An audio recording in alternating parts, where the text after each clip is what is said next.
Hello বন্ধুরা, আমি সুমন আর তোমরা দেখছো দারিস কোচিং। বন্ধুরা, আজ আমি তোমাদের জন্য অঙ্কের একটি গুরুত্বপূর্ণ চ্যাপ্টার নিয়ে হাজির, যার নাম পলিগন বা বহুভুজ। এই বহুভুজ সংক্রান্ত অঙ্ক তোমরা বিভিন্ন কম্পিটিটিভ এক্সামে বা স্কুল লেভেল অর্থাৎ 8 স্ট্যান্ডার্ড বা মাধ্যমিক স্ট্যান্ডার্ডে তোমরা কিন্তু এই অঙ্কগুলো দেখে থাকবে। তো চলো বন্ধুরা, আজকে আমি তোমাদেরকে এই বহুভুজের বিভিন্ন কনসেপ্ট, কিভাবে তোমরা এগুলো করবে, তার সূত্র এবং সমস্ত টাইপ এই ভিডিওতে তোমরা দেখতে পাবে। তো চলো কথা না বাড়িয়ে ভিডিও শুরু করা যাক। দেখো বন্ধুরা, এখানে আমি দুটো বহুভুজের ছবি তোমাদেরকে এঁকে দেখিয়েছি। এখানে বহুভুজ বলতে কি, ভুজ কথার অর্থ হলো বাহু, আর বহুভুজ মানে কি, যখন অনেকগুলো বাহু দ্বারা সীমাবদ্ধ কোনো জ্যামিতিক চিত্র, সেটাকে আমরা বলবো বহুভুজ। ঠিক আছে, তাহলে আজকে আমাদের বিষয় হলো বহুভুজ। দেখো বন্ধুরা, বহুভুজে দুটো কনসেপ্ট, এক নম্বর হলো অন্তস্থ কোণ আর দুই হলো বহিস্থ কোণ। তাহলে তুমি অন্তস্থ কোণ আর বহিস্থ কোণটাকে দেখে নাও। যখন কোনো বহুভুজের বাইরের দিকে যে কোণটা তুমি পাবে, এটাকে বলবো বহিস্থ কোণ।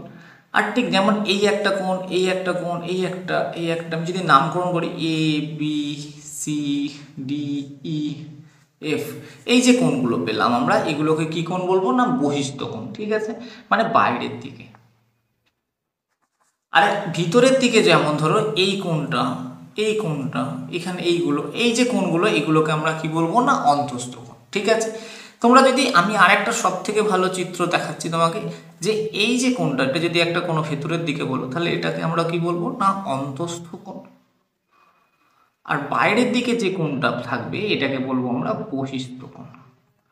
ঠিক আছে, তাহলে অন্তস্থ কোণ মানে ভিতরের দিকে, আর বহিস্থ কোণ মানে বাইরের দিকে। ঠিক আছে, এবার দেখো বন্ধুরা, এই যে বহুভুজ, এই বহুভুজের অঙ্ক করার আগে আমরা বহুভুজের কিছু গুরুত্বপূর্ণ সূত্রগুলো একবার দেখে নেব। তো চলো বন্ধুরা, প্রথম সূত্রটা দেখো বন্ধুরা। এখানে যে এনগুলো তোমরা দেখতে পাবে, এই প্রত্যেকটা এন মানেই হলো বহুভুজের বাহুর সংখ্যা। ওকে, তাহলে যদি কেউ বহুভুজ কাকে বলে তার সংজ্ঞা লিখতে চাও, তাহলে লিখে নাও যে একাধিক বাহু দ্বারা অর্থাৎ ভুজ দ্বারা সীমাবদ্ধ কোনো জ্যামিতিক চিত্রকেই আমরা বলবো বহুভুজ। ওকে, দেখো প্রথম সূত্রটা কি বলছে, এন সংখ্যক বাহু, এটা বাহু হয়ে গেছে, বাহু বিশিষ্ট বহুভুজের অন্তঃকোণের সমষ্টি কি, n-2 ইন্টু 180 ডিগ্রি। ওকে, সমস্ত অন্তঃকোণগুলোর সমষ্টি কিন্তু বারবার বলছে। নেক্সট দেখো কি বলেছে, নেক্সট বলেছে কি, একটি অন্তঃকোণের পরিমাণ। ভালো করে আগেরটা দেখো, অন্তঃকোণগুলোর সমষ্টি, আর এখানে একটি অন্তঃকোণ বলেছে, তাহলে একটি অন্তঃকোণ কি করবে, n-2 ইন্টু 180 ডিগ্রি, পুরোটা মানে পুরোটা বাই এন, অর্থাৎ সমষ্টিকে তুমি যদি এন অর্থাৎ বাহু দিয়ে ভাগ করো, তাহলে তুমি একটি অন্তঃকোণের পরিমাণ পেয়ে যাবে। ঠিক আছে, 3 নম্বর দেখো কি বলেছে, অন্তঃকোণ প্লাস বহিঃকোণ, অর্থাৎ এখানে একটি অন্তঃকোণ প্লাস একটি বহিঃকোণের সমষ্টি কত হবে না, 180 ডিগ্রি। ঠিক আছে, চলো নেক্সট দেখো কি বলেছে। নেক্সট দেখো 4 নম্বর কি বলেছে, বলছে সমস্ত বহিঃকোণগুলির সমষ্টি 4 সমকোণ বা 360 ডিগ্রি। ঠিক আছে, এখানে সমস্ত বহিঃকোণগুলো বলেছে, তার সমষ্টি হবে কত না, 4 সমকোণ বা 360 ডিগ্রি। যদি তোমাকে বলে যে একটা চতুর্ভুজের অন্তঃকোণের সমষ্টি কত, তাহলে হবে 4 সমকোণ। চতুর্ভুজের অন্তঃকোণ বললাম কিন্তু বন্ধুরা, অন্তঃকোণের সমষ্টি কত হবে, 4 সমকোণ। পঞ্চভুজের বললে, পঞ্চভুজের অন্তঃকোণের সমষ্টি বললে হবে 6 সমকোণ। ঠিক আছে, আচ্ছা 5 নাম্বারটা দেখো। 5 নাম্বারে কি বলেছে, একটি সুষম বহুভুজের বাহুর সংখ্যা তুমি কিভাবে বার করবে না, 360 ডিগ্রি বাই বহিঃকোণ দিয়ে। ঠিক আছে, তাহলে বাহুর সংখ্যা বার করতে গেলে তোমার বহিঃকোণ দরকার।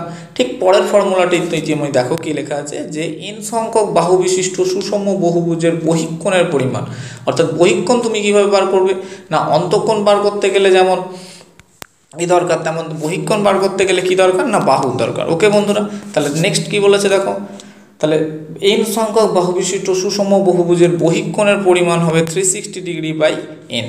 ঠিক আছে, নেক্সট 7 নাম্বার দেখো কি বলেছে, এন বাহু বিশিষ্ট বহুভুজের কর্ণের সংখ্যা কত, তাহলে ফর্মুলা কি না, এন ইন্টু n-3 পুরোটা বাই 2। ঠিক আছে, তাহলে এই 7টা ইম্পর্টেন্ট ফর্মুলা তোমরা খাতায় নোট করে নাও এবং মুখস্থ করে নাও। ওকে, এই 7টা ফর্মুলার ভিত্তিতে আমরা আজকের অঙ্কের ক্লাস শুরু করব এবং বহুভুজের যতগুলো টাইপ হয় সেই সমস্ত টাইপ আমি এই ভিডিওতে তোমাদেরকে কভার করে দেবো। ওকে, চলো লেটস স্টার্ট দ্য ভিডিও। দেখো বন্ধুরা, এবার আমরা যে ফর্মুলাগুলো দেখলাম, চলো এবার তার প্রয়োগ বা অঙ্ক আমরা শুরু করি। দেখো প্রথম অঙ্কটা কি বলেছে, বলেছে অষ্টভুজের অন্তঃকোণগুলির পরিমাপের সমষ্টি কত হিসাব করি। দেখো অষ্টভুজ, আগে এটা তোমায় জানতে হবে যে অষ্টভুজ কোনটা। তোমরা ত্রিভুজ জানো, ত্রিভুজ মানে কি, যার তিনটে বাহু, তিনটে বাহু, এটা হলো ত্রিভুজ। দেখো একটা দুটো তিনটে, চারটে বাহু যদি আমরা করি তাকে আমরা কি বলি, চতুর্ভুজ। মানে কি, যার চারটে বাহু, ঠিক আছে। তাহলে যার পাঁচটা বাহু অর্থাৎ পাঁচটা বাহু হবে তাকে আমরা কি বলবো, দেখো 1 2 3 4 5, তাকে আমরা কি বলবো না পঞ্চভুজ। তাহলে যার ছটা বাহু হবে তাকে আমরা কি বলবো না ষড়ভুজ। তাহলে এইভাবে যদি যারা 8টা বাহু তাকে আমরা কি বলবো না অষ্টভুজ, ঠিক আছে। তাহলে অষ্টভুজের ক্ষেত্রে আমরা আগে দেখে নাও যে অষ্টভুজ যেটা আমরা বলছি সেই অষ্টভুজের সমান কটি বাহু না 8টি বাহু, ঠিক আছে। তাহলে অষ্টভুজের বাহুর সংখ্যা কত, 8টি। এবার তোমায় বলেছে যে অষ্টভুজের অন্তঃকোণের পরিমাপের সমষ্টি। তাহলে অন্তঃকোণের পরিমাপই মানে কি, সমস্ত অন্তঃকোণগুলোর সমষ্টি। তাহলে আমাদের ফর্মুলা কি, n-2 ইন্টু 180 ডিগ্রি অন্তঃকোণ পরিমাপের সমষ্টি। তাহলে এখানে n মানে কত, বাহু কত 8, তাহলে 8 - 2 ইন্টু 180 ডিগ্রি। তাহলে দেখো 8 থেকে 2 বিয়োগ করলে কত পাবো আমরা, 6, 6 ইন্টু 180 ডিগ্রি। তার মানে 6 18 কত হয় 108, তাহলে 108। আর এই 180 যে শূন্যটা এখানে বসি, তার মানে 1080 হয়ে যাবে কি রাইট অ্যান্সার। ওকে বন্ধুরা, তাহলে পঞ্চভুজ যদি বলে দিত তাহলে আমরা এখানে n এর জায়গায় 5 বসাতাম, যেহেতু অষ্টভুজ বলেছে তাই আমরা 8 বসাবো।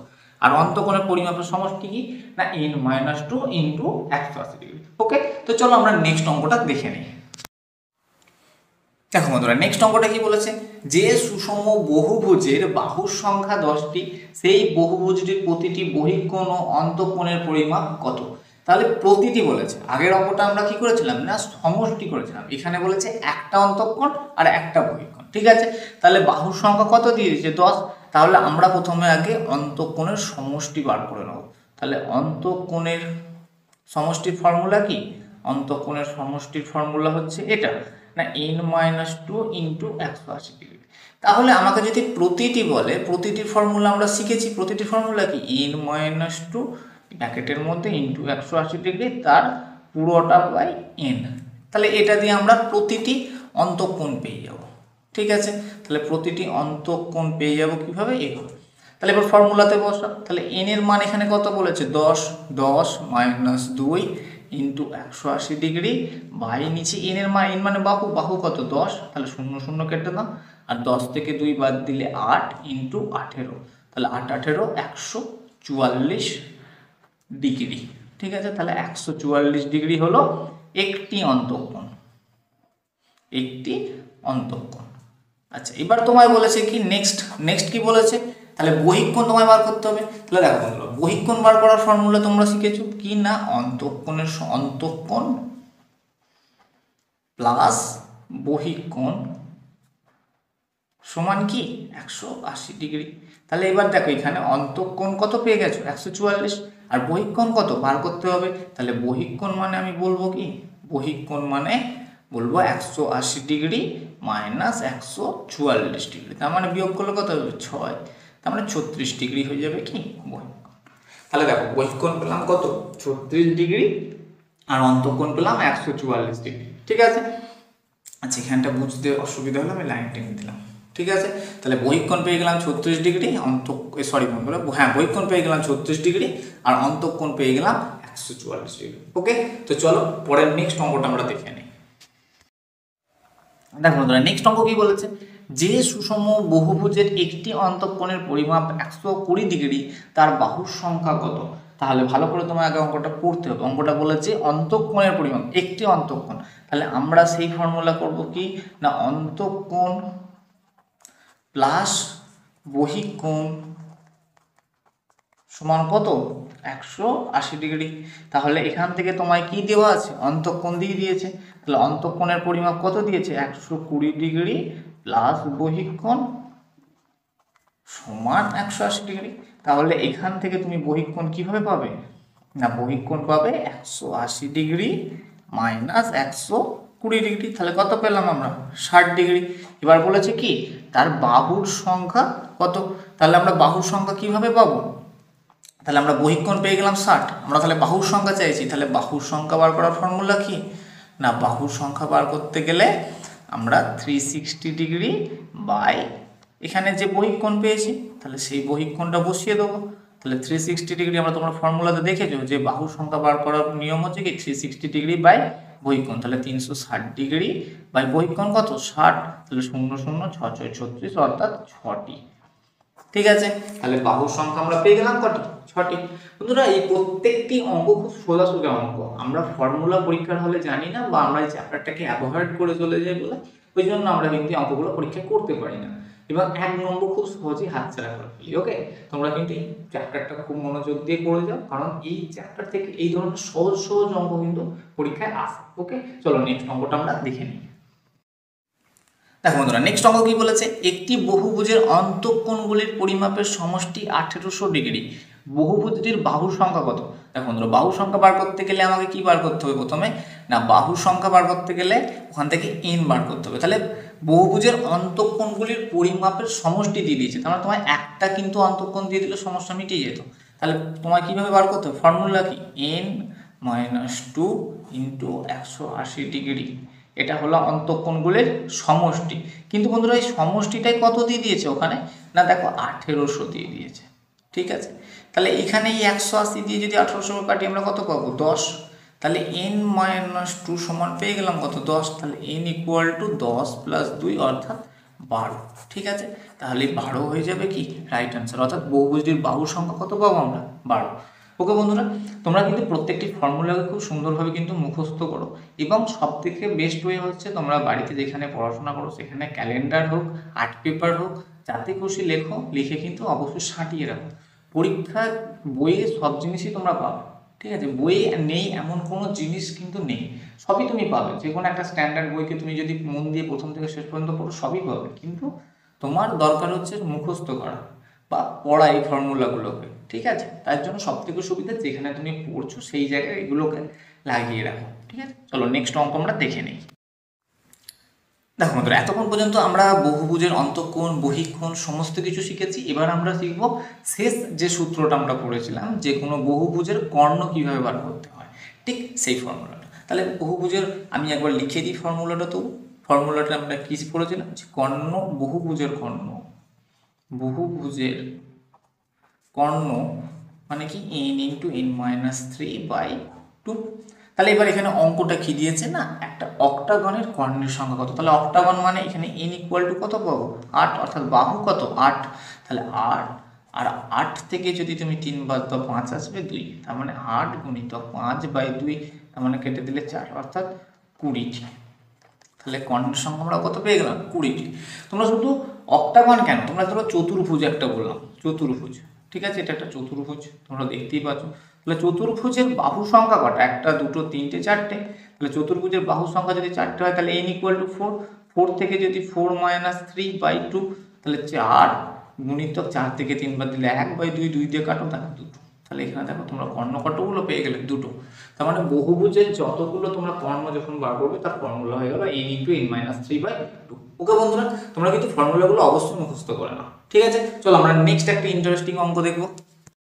দেখো বন্ধুরা এই অঙ্কটা কিন্তু খুব ইম্পর্টেন্ট, এটা অ্যাকচুয়াল ত্রিভুজের চ্যাপ্টারের অঙ্ক, কিন্তু অনেক জায়গাতে এটা বহুভুজের সংক্রান্ত অঙ্ক তো তোমরা দেখতে পাবে এবং খুব ভাইটাল অঙ্ক। এটা কিন্তু পরীক্ষা বারবার এসেছে, আমি অনেকবার দেখেছি এই কোশ্চেনটা আসতে। ওকে, দেখো অঙ্কটা কি বলেছে, একটি সুষম ষড়ভুজের ক্ষেত্রফল 216√3 বর্গ সেমি হলে পরিসীমা কত? ভালো করে অঙ্কটা বলেছি, সুষম ষড়ভুজের ক্ষেত্রফল 216√3 বর্গ সেমি হলে পরিসীমা কত। আগে তুমি ষড়ভুজটাকে দেখে নাও কীরকম। তাহলে এই হলো ষড়ভুজের চিত্র, 1 2 3 4 5 6, 6টা বাহু, ষড়ভুজ মানে 6টা বাহু। এবার একটা জিনিস দেখো, আমি যদি প্রত্যেকটা কর্ণকে যোগ করি এইভাবে যদি আমি যোগ করে থাকি, তাহলে দেখো এখানে দেখো প্রত্যেকটা করে ত্রিভুজ উৎপন্ন হয়েছে, এই একটা ত্রিভুজ, এই একটা। এবার বন্ধুরা এখানে এটা একটা প্রমাণ হয় কি না, এখানে দেখো 1 2 3 4 5 6 কটা দেখো ত্রিভুজ উৎপন্ন হয়েছে ভেতরে না, 6টা ত্রিভুজ উৎপন্ন হয়েছে, 6টা।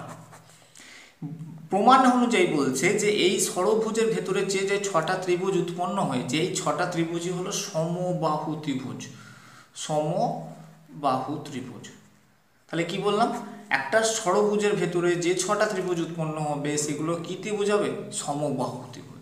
ঠিক আছে, এবার তোমার কোশ্চেনে কি বলেছে দেখো, কোশ্চেনে বলেছে সুষম ষড়ভুজের ক্ষেত্রফল দিয়ে দিয়েছে। তাহলে আমি দেখো একটা, যদি এটা একটা সিঙ্গেল ত্রিভুজ ধরি তাহলে সিঙ্গেল সমবাহু ত্রিভুজের ক্ষেত্রফলের ফর্মুলা কি? আমি প্রথমে লিখে দিই একটুখানি, কারণ ত্রিভুজ যেহেতু হয়নি, সমবাহু ত্রিভুজের ক্ষেত্রফল এর ফর্মুলা হচ্ছে √3/4। আমি ধরো বাহুটা এ ধরে নিলাম, তাহলে এ স্কোয়ার, তাহলে √3/4 × এ স্কোয়ার। এটা হলো একটা সমবাহু ত্রিভুজের ক্ষেত্রফল। তাহলে এখানে কতগুলো সমবাহু ত্রিভুজ উৎপন্ন হয়েছে? 6টা, তার মানে √3/4 × এ স্কোয়ার। এবার যেহেতু 6টা ত্রিভুজ সমবাহু ত্রিভুজ, তাহলে × 6। এইটা সমানই তোমার প্রশ্নতে কত বলেছে? 216√3। এবার দেখো বন্ধুরা, এই √3 কেটে দাও, কারণ উপরে উপরে কাটাকাটি হয়। 6 দিয়ে 216কে কাটো, 6 কিউব 200 হচ্ছে 16, তার মানে 6 দিয়ে যদি কাটো তার মানে কত আসবে? 36। তাহলে এই 4 আর এই 36 গুণ হবে, তার মানে আমি একবারে করলে এ ইকুয়াল টু, ভালো করে বুঝবে, আমি এখানে দেখো এ স্কোয়ার আছে, এই এ স্কোয়ারের জন্য এখানে এ লিখলাম, আর স্কোয়ারটা এদিকে এসে রুট হয়েছে, এটা হলো প্রথম ব্যাপার। 2 নম্বর হলো 36টা এখানে বসিয়ে দাও, যে 36টা ছিল, আর এই 4টা যেটা তলায় আছে এটা তো এদিকে এসে গুণ হবে, মানে 4 × 36 হবে। তো তাহলে আমি সেটা ×4 করব। ঠিক আছে, আচ্ছা যদি অসুবিধা আমি একটা লাইন এখানে করে দেখাচ্ছি। এ স্কোয়ার ইকুয়াল টু বলতে দিয়েছি 36 × 4, কারণ এই যে একটা তলায় আছে উপরে গিয়ে গুণ হবে, এটা আসবে। তারপরের লাইন হচ্ছে এটা, তাহলে এ ইকুয়াল টু কত? 6 × 6 = 36, আর 2 × 2 = 4, তাহলে 6 × 2 = 12। ঠিক আছে, তাহলে বাহু কত পেয়ে গেলাম আমরা? 12 পেয়ে গেলাম, হলো বাহু। ঠিক আছে, এবার তোমায় বলেছে কি পরিসীমা। আমরা কোনো বহুভুজের পরিসীমার ফর্মুলা লিখে নাও তোমরা, এটা সূত্রতে লেখা ছিল না, তোমরা লিখে নাও। বহুভুজের পরিসীমা যে n × যতগুলো বাহু থাকবে, তার মানে বাহু ইন্টু, এবার দেখো কতগুলো বলবে সেটা, তাহলে এখানে n × a আর কি, তাহলে নাম্বার হবে। তাহলে এখানে দেখো ষড়ভুজ এ কত পেয়েছি? 12। এনটা কি না বাহু, মানে ষড়ভুজ, তার মানে 6টা, তার মানে সরি বন্ধু, হ্যাঁ 6টা, তাহলে × 6, তার মানে 6 × 12 = 72। তাহলে এখানে পরিসীমা কত পেয়ে যাবো আমরা? 72। ঠিক আছে, তাহলে n × a, এটা যদি পঞ্চভুজ বলতো তাহলে এখানে আমরা 5 করতাম, যেহেতু ষড়ভুজ তাই, আর a মানে বাহু, তাহলে n × a হয়ে যাবে এটা পরিসীমা, অর্থাৎ যতগুলো বাহু আর যতগুলো ষড়ভুজের যে আকারটা বলবো সেটা। তাহলে 72 হয়ে গেল এখানে রাইট অ্যান্সার। ওকে বন্ধু, চলো আমরা নেক্সট একটা ইন্টারেস্টিং অঙ্কর মধ্যে দিয়ে এই ভিডিওটা শেষ করব। দেখো বন্ধু, অঙ্কটা কি বলেছে? বলেছে একটি সুষম বহুভুজের প্রতিটি অন্তঃকোণ ও প্রতিটি বহিঃকোণের পরিমাণ 3:2 হলে বহুভুজটির বাহুর সংখ্যা কত? ওকে বন্ধুরা, বলেছে প্রতিটি, তাহলে আমরা প্রতিটি যেহেতু বলে দিয়েছে, ফর্মুলা কি জানি আমরা? না অন্তঃকোণ প্লাস বহিঃকোণ, এটা সমানই হচ্ছে 180 ডিগ্রি। এবার দেখো তোমায় বলেছে অন্তঃকোণ কত? 3, আর বহিঃকোণের অনুপাত বলেছে 2, তাহলে আমি এখানে এটা 3x, এটা 2x ধরতেই পারি, মধ্যখানে প্লাস, এটা সমান 180 ডিগ্রি। তাহলে 3 আর দিয়ে যোগ করলে কত পাবো? 5x, এটা সমান 180 ডিগ্রি। তাহলে x মানে কত পাবো? 180 ডিগ্রি বাই 5, তার মানে 36 ডিগ্রি। 36 ডিগ্রি। ঠিক আছে, তাহলে আমরা x সমান কত পেয়ে গেলাম? 36 ডিগ্রি। এবার আমাদেরকে বলেছে বহুভুজটির বাহুর সংখ্যা কত। তাহলে বাহুর সংখ্যা বার করার ফর্মুলা আমরা কি জানি? না বাহুর সংখ্যা ফর্মুলা হচ্ছে 360 ডিগ্রি বাই বহিঃকোণ। তাহলে আমার অন্তঃকোণ তো বার করার দরকার নেই, তাহলে বহিঃকোণ কত? 2x, তার মানে 2 × 36 ডিগ্রি, তার মানে 72 ডিগ্রি পেয়ে গেলাম কি না বহিঃকোণের পরিমাণ। তাহলে আমরা 72 ডিগ্রি পেয়ে গেলাম বহিঃকোণ। তাহলে এবার 72 ডিগ্রি, এটা লিখে দিই একটু, হয়তো অনেকে বুঝতে পারছো না, বহিঃকোণ। তাহলে 72 ডিগ্রিটা পেয়ে গেলাম বহিঃকোণ। তাহলে আমার বাহুর সংখ্যা বার করতে হবে, তাহলে 360 ডিগ্রি বাই 72 ডিগ্রি। তাহলে 72 দিয়ে যদি তুমি এটা কাটাকাটি করো তাহলে কত আসবে? 5। তাহলে 5 হয়ে যাবে বাহুর সংখ্যা, অর্থাৎ 5টি হয়ে যাবে বাহু। ওকে বন্ধুরা, ভালো করে তোমরা এই অঙ্কগুলো বারবার দেখো, বাড়িতে প্র্যাকটিস করো, এবং এই চ্যাপ্টারের আরও যে সমস্ত অঙ্ক তোমরা যেখানে পাবে, প্র্যাকটিস সেট হোক, বাইরের বই হোক, যে কোনো, তোমরা ক্লাস 8 স্ট্যান্ডার্ডের যদি বই থাকে তোমাদের কাছে সব থেকে বেস্ট হবে, সেখানে কিন্তু এই ধরনের অঙ্কগুলো তোমরা পাবে। ওকে বন্ধুরা, চলো আজকের ক্লাস এখানেই শেষ হলো, পরের দিন আবার নতুন ভিডিও নিয়ে তোমাদের সঙ্গে দেখা হবে। ততক্ষণের জন্য টাটা, গুড বাই।